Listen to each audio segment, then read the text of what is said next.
ඔක පැලඳගෙන අර උපාසික මිත්තනියන් දෙපළ දෙස බලන්න.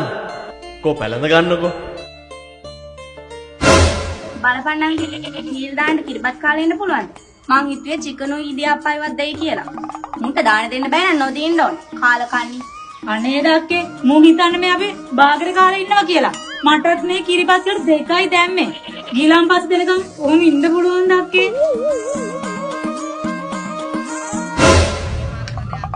මස් මාළු කණ එක නතර කරලා මං දැන් අවුරුදු 5ක් වෙනවා නංගි. අපි 4 පොයටම සිල් ගන්න මිනිස්සුන්. ඒකනේ අක්කේ.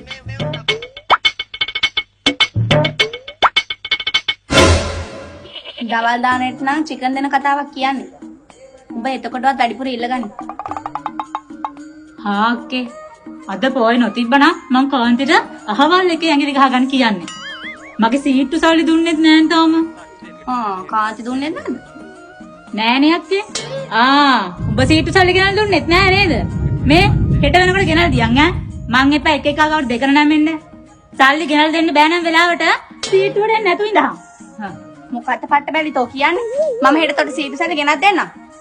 මුන් හරියට කතා කරන්නේ මුන්ගේ අතින් ගෙවනවා වගේනේ. දේවයන් වහන්සේ මම සිතුවේ නෑ මෙවන් මිනිසුන් සමාජයේ සිටින බව. ඒකනේ පුරෝහිත කල්තියාව මම ඔබට එක පැවසුවේ.